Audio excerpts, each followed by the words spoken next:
आजदेखि हामीले business math कक्षा 12 को सिक्वेन्स एन्ड सिरिज भन्ने च्याप्टर लिएका छौं। क्वेशन नम्बर 1 मा हेर्न सकिन्छ। यो पार्ट 1 हो। Find the 8th term. हामीलाई 8 टर्म निकाल्नु पर्ने अफ द सिक्वेन्स। एउटा सिक्वेन्स यहाँनिर दिएको छ, यसको हामीले 8 टर्म निकाल्नु पर्ने। So solution number A, given sequence is यहाँ के छ 1 2 4 8। यो हामीले क्लास 10 मा पनि अप्सन म्याथमा पढेका छौं। ओके, यो गिवन सिक्वेन्स छ। अब यसमा फर्स्ट टर्म भनेको सुरुको अंक के छ यहाँनिर 1, त्यही भएर हामी यहाँ लेख्छौं फर्स्ट टर्म केले डिनोट हुन्छ, ए ले डिनोट हुन्छ, त्यही भएर ए इज इक्वल टु हामी यहाँ के लेख्छौं 1 लेख्छौं। त्यसपछि हामीलाई कमन डिफरेन्स फाइन्ड आउट गर्नुपर्छ, कमन रेशियो फाइन्ड आउट गर्नुपर्छ। डिफरेन्स अर्थमेटिकमा अनि रेशियो चाहिँ ज्योमेट्रिकमा। यो हामी ज्योमेट्रिक पढ्दैछौं, त्यही भएर कमन रेशियो फाइन्ड आउट गर्ने। Common ratio denoted by R ले डिनोट हुन्छ। यसको फर्मुला चाहिँ T2 by T1 हुन्छ। सो सेकेन्ड टर्म को छ यो T1, यो T2, यो T3, यो T4। T2 भनेको 2 by 1, यो डिभाइड गर्दा कति आयो 2 भनेपछि common ratio is equal to कति आएको छ 2। अब हामीलाई के छ नम्बर अफ टर्म, यहाँ के भने हामीलाई के फाइन्ड आउट गर्नुपर्ने 8 टर्म भनेपछि n इज इक्वल टु के 8 भयो। So number of term n is equal to 8 किनभने हामीलाई 8 टर्म फाइन्ड आउट गर्नुपर्ने। We know that. अब tn को फर्मुला के हुन्छ, वी नो दैट tn को formula last term general term भनिन्छ यसलाई tn। यसको फर्मुला ar पावर n माइनस 1 हो। अब t8 निकाल्नु पर्ने क्वेशनमै भनेको छ फाइन्ड द 8 टर्म भनेको छ, त्यही भएर t8 निकाल्नु पर्छ।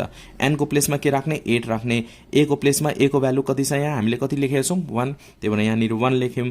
r कमन रेशियो कति आएको छ 2, त्यही भएर 2 लेख्ने। n को प्लेसमा के राख्ने हो 8 माइनस 1 इन्टु 2 पावर 8 माइनस 1 के हुन्छ 7 र 2 पावर 7 इज इक्वल टु के हुन्छ 256। सो 256 इन्टु 1 गर्दा 256 नै आयो। यो के भयो T8 को भ्यालु। यो question number 1A। Now look at question number 1B। B मा के छ find the 10 term of this. एउटा सिक्वेन्स दिएको छ र यसबाट हामीले 10 टर्म निकाल्नु पर्ने। सेम 1 जस्तै हो। सो गिवन सिक्वेन्स लेख्ने पहिला। Given sequence is 1 by 3 1 by 9 1 by 27 dash dash dash। अब यहाँनिर फर्स्ट टर्म भनेको a, first term is equal to के भयो फर्स्ट टर्मलाई a ले डिनोट हुन्छ, a इज इक्वल टु कति छ 1। अब कमन रेशियो निकाल्ने। कमन रेशियो भनेको r, यो T2 by T1। हामी T3 by T2 पनि गर्न सक्छौं, T4 by T3 पनि गर्न सक्छौं। ओके, T2 मा भ्यालु कति छ T2 भनेको सेकेन्ड टर्म, यो फर्स्ट टर्म, यो सेकेन्ड टर्म, यो थर्ड टर्म, यो फोर्थ टर्म। T2 मा कति छ 1 by 3। सो हामी यहाँ 1 by 3 लेख्छौं डिवाइडेड बाइ T1 कति छ 1, त्यही भएर हामी यहाँ लेख्छौं 1। अब यो दुईटा डिवाइड गर्दा के आयो 1 by 3 आउँछ। यो 3 जुन छ यो तल आउँछ।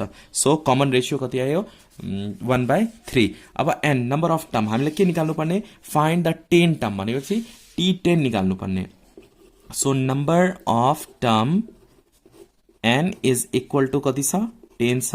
अब हामीलाई formula tn general term last term को फर्मुला के छ tn is equal to ar power n minus 1। अब n को प्लेसमा के राख्ने 10 राख्ने किनभने हामीलाई 10 टर्म निकाल्नु पर्ने। सो n को प्लेसमा के राख्ने n राख्ने। a को भ्यालु कति छ first term is equal to 1। So 1 यहाँ लेख्छौं। r भनेको कमन रेशियो कति आएको छ 1 by 3। सो 1 by 3 लेख्ने पावर n माइनस 1। n को भ्यालु कति छ 10 माइनस 1। अब जस्ट क्याल्कुलेट गर्ने हो। यो 1 by 3 होल पावर यो कति हुन्छ 9। सो 1 इन्टु दिस भनेको सेम हुन्छ 1 लेख्नु परेन। 1 पावर 9 भनेको 1 र 3 पावर 9 भनेको कति हुन्छ 19683। यो भयो answer. Once calculate and check it. Hope you understand this question number B. Now look at question number C. C मा के भनेको छ विच टर्म भनेपछि n को भ्यालु हामीलाई फाइन्ड आउट गर्नुपर्ने। यहाँ विच टर्म भनेको चाहिँ कुन टर्म भनेको n को भ्यालु फाइन्ड आउट गर्नुपर्ने। Of the sequence this is this. यो चाहिँ एउटा सिक्वेन्स दिएको छ अनि यो 512 चाहिँ कुन टर्म छ। अहिले हामीले 8 टर्म निकाल्यौं, 10 टर्म निकाल्यौं। यहाँनिर टर्म चाहिँ अलरेडी दिएको छ भनेको tn चाहिँ अलरेडी दिएको छ, टर्म चाहिँ अलरेडी दिएको छ, तर यो कुन टर्म हो त्यो निकाल्नु पर्ने भनेपछि n को भ्यालु निकाल्नु पर्ने हो। n चाहिँ दिएको छैन। सो सी नम्बरमा हामी के लेख्छौं यहाँनिर गिवन सिक्वेन्स इज के छ 1 2 4 8 16 डैश डैश डैश। ओके, यो सिक्वेन्स छ।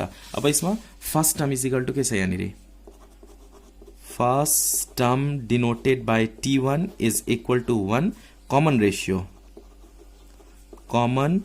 Ratio denoted by R is equal to formula के हुन्छ T2 बाई T1 हुन्छ T2 कति छ यहाँनिर 2 by 1 is equal to 2 T3 by 2 गर्दा यो दुईटा डिवाइड गर्दा पनि 2 आउँछ यो दुईटा डिवाइड गर्दा पनि 2 आउँछ यो दुईटा डिवाइड गर्दा पनि 2 आउँछ है सो कमन रेशियो चाहिँ जहिले के हुन्छ इक्वल नै हुन्छ so common ratio is equal to 2 आयो अब यहाँनिर हामी के लेख्छौं let Tn is equal to 512 Tn को फर्मुला के छ Tn को formula AR power n minus 1 is equal to 512 T हामीले लेट गरेको छौं अब हामीलाई थाहा छैन यो 512 भनेको कुन टर्म हो त्यही भएर Tn इज इक्वल टू यसलाई भन्ने Tn इज इक्वल टू 512 र Tn को फर्मुला के छ AR power n minus 1 is equal to 512 A को भ्यालु भनेको T1 यसलाई A लेख्दा पनि हुन्छ T1 लेख्दा पनि हुन्छ सो 1 छ 1 लेख्ने R को भ्यालु कति आएको छ 2 पावर के छ n minus 1 is equal to 512 1 ले यसलाई 2 ले मल्टिप्लाई गर्दा सेम नै हुन्छ so 2 power n minus 1 is equal two